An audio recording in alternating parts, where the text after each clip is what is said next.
আত্মসহায়ক গোটৰ মহিলাৰ বেংক একাউণ্টত 10,000 টকা সোমাই গ'ল। আজি কোন জিলাৰ মহিলাৰ বেংক একাউণ্টত সোমাব 10,000কৈ টকা? কোন জিলাত কিমান তাৰিখে সোমাব গোটৰ 10,000 টকা? অৰুণোদয় আঁচনিৰ বাবে আছে এটা ভাল খবৰ।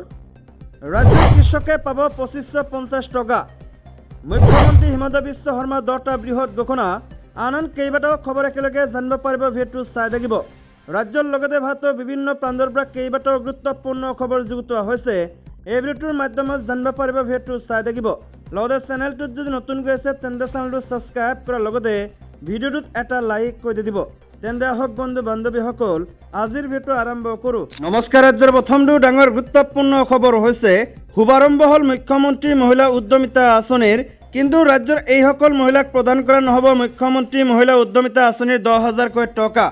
অৰুণোদয় আঁচনিৰ পিছতে ৰাজ্য চৰকাৰে আৰম্ভ কৰিলে চৰকাৰৰ আন এক ধ্বজাবাহী আঁচনি মহিলা উদ্যমিতা আঁচনি।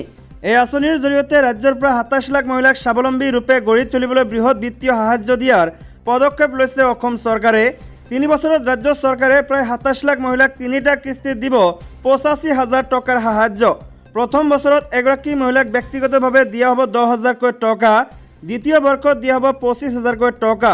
ইয়াৰে 12,500 টকা চৰকাৰী সাহায্য আৰু 12,500 টকা হ'ব বেংক ঋণ।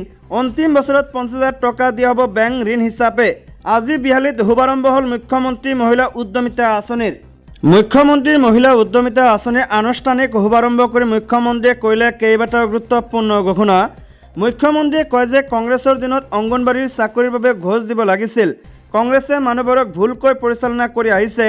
কংগ্ৰেছে কৈ ফুৰিছিল চৰকাৰে দিম বুলি কৈছে, কিন্তু পইচা নিদিয়ে।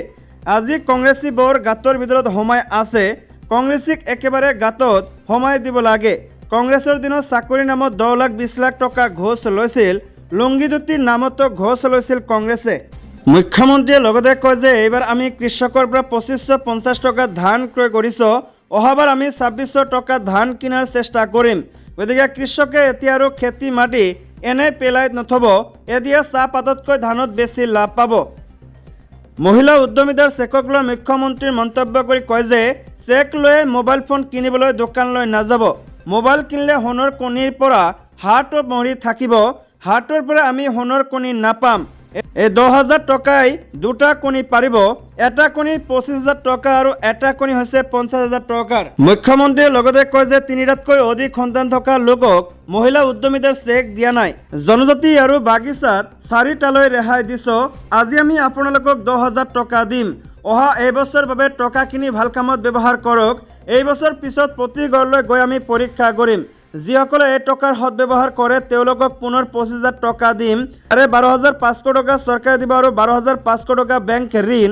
চৰকাৰে দিয়ে 12,500 টকা ঘূৰাই দিব নালাগে।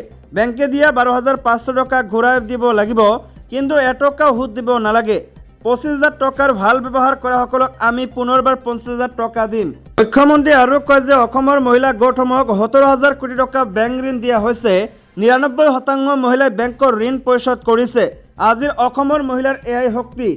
অৰুণোদয় আঁচনিক লৈ গুৰুত্বপূৰ্ণ মন্তব্য কৰি মুখ্যমন্ত্ৰীগৰাকীয়ে ভৱিষ্যতে 3টাতকৈ অধিক সন্তান থকা লোকে কোনো আঁচনি নাপাব। 3টাতকৈ অধিক সন্তান হ'লে ভৱিষ্যত অৰুণোদয় নাপাব। নতুনকৈ বিয়া পতাসকলে 2টাতকৈ বেছি জন্ম নিদিয়ে। পৰৱৰ্তী ডাঙৰ খবৰটো হৈছে আজি ঘোষণা হ'ব পাৰে পঞ্চায়ত নিৰ্বাচনৰ দিন। নিৰ্বাচন আয়োগৰ সংবাদমেল আহ্বান। 2 এপ্ৰিল অৰ্থাৎ আজি বুধবাৰে ঘোষণা হোৱাৰ পূৰ্ণ সম্ভাৱনা আছে পঞ্চায়ত নিৰ্বাচনৰ দিন। বুধবাৰে বিয়লি 5 বজাত ৰাজ্যিক নিৰ্বাচন আয়ুক্তই সম্বোধন কৰিব এখন সংবাদমেল। অসম ৰাজ্যিক নিৰ্বাচন আয়োগৰ পাঞ্জাবাৰী স্থিত কাৰ্যালয়ৰ সভাগৃহত সম্বোধন কৰিবলগীয়া এই সংবাদমেলতে পঞ্চায়ত নিৰ্বাচনৰ দিন ঘোষণা কৰিব পাৰে। উল্লেখযোগ্য যে সোমবাৰে ৰাজ্যৰ মুখ্যমন্ত্ৰী হিমন্ত বিশ্ব শৰ্মাই 2 এপ্ৰিলৰ পৰা 5 এপ্ৰিলৰ ভিতৰত নিৰ্বাচন আয়োগে পঞ্চায়ত নিৰ্বাচন অনুষ্ঠিত কৰাৰ দিন ঘোষণা কৰিব বুলি উল্লেখ কৰিছিল। আনহাতে পঞ্চায়ত নিৰ্বাচনৰ বাবে একাদশ শ্ৰেণীৰ প্ৰশ্ন কাকত ফাদিল হোৱা পৰীক্ষা কেইটাও এইবাৰ অনুষ্ঠিত নকৰাকৈ থাকিব পাৰি নেকি সেই বিষয়ে বিবেচনা কৰিবলৈ শিক্ষা বিভাগ আৰু বৰ্ডক আহ্বান জনাইছিল। আনহাতে ৰাজ্যিক নিৰ্বাচন আয়োগে বহু পূৰ্বে পঞ্চায়ত নিৰ্বাচন অনুষ্ঠিত কৰিব পৰাকৈ তেওঁলোকে সাজু হৈ আছে বুলি উল্লেখ কৰিছিল।